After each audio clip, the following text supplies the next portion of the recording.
Good afternoon, everyone. Now we are going to discuss about applications of radioisotopes in medicines.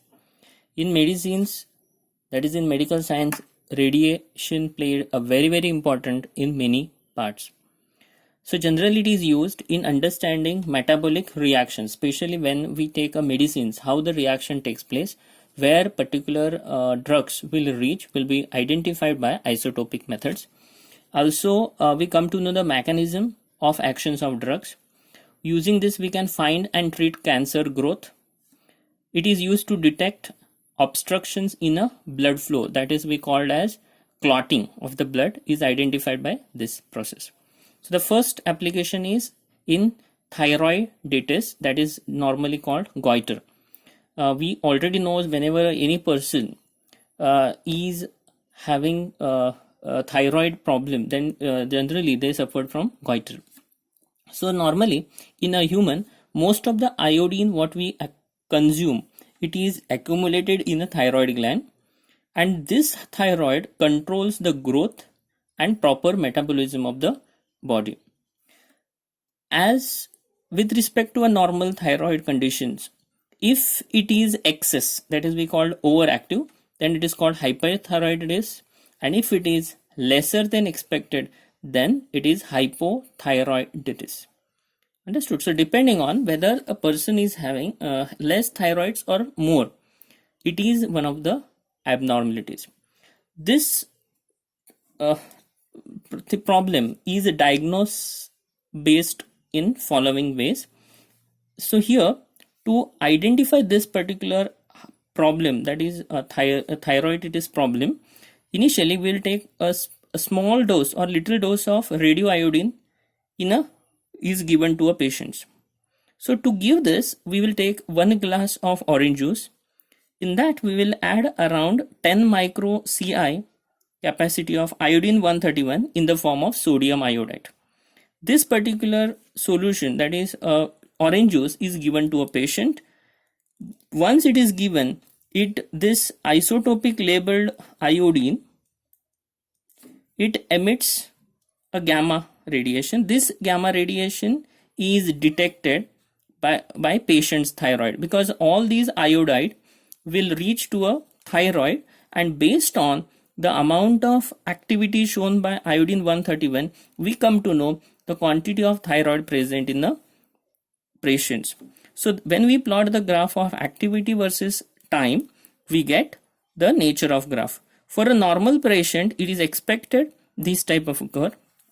If the activity is observed lesser than this, indicates the person is suffering from hypothyroidism, and if it is observed in this region higher than expected, then he is suffering from hyperthyroidism. Once it is identified, suppose a patient is suffering from hyperthyroidism, then we use a therapy technique to kill or to destroy some of thyroids. For that, we have to supply, or we have to give high dose around 200 micro Ci. So, and with this particular high dose, it produces high energy radiation which destroys the growth of thyroid, which causes hyperthyroidism. Yes. Second application of isotope in medicine is to find the location of brain tumors. So normally some of the dyes like fluorescein and rose bengal will be absorbed by cancerous cells. So iodine 131 labeled dyes like diiodofluorescein or rose bengal is given to a patient, and once it is given, these dyes with iodine 131 will accumulate to that brain tumor, and based on the emitted gamma radiation, we can come to know the exact location of that particular brain tumor. Next application is in finding the volume of blood in a patient. This is very important. Actually, this is generally used for the patient who is suffering from anemia, or who are experienced hemorrhage in an accident. So during brain hemorrhage or any hemorrhage accident, the blood is lost, so the quantity of blood present in the body is detected by this method. So here we are using isotope dilution method. For that we are taking 1 ml of patient's blood and it is mixed with sodium chloride, that is having sodium 23 isotopic labeled. This 1 ml solution of blood is taken. Out of that, 0.1 ml is taken out and determine its initial activity. Initial activity, let it be, we found as SI. Then the remaining 0.9 ml is injected in a patient's body after 15 minutes. Assuming that 0.9 ml is completely circulated within the body, after 15 minutes, 1 ml of blood is taken from the patient and its specific activity is determined. The value is assumed to be SF.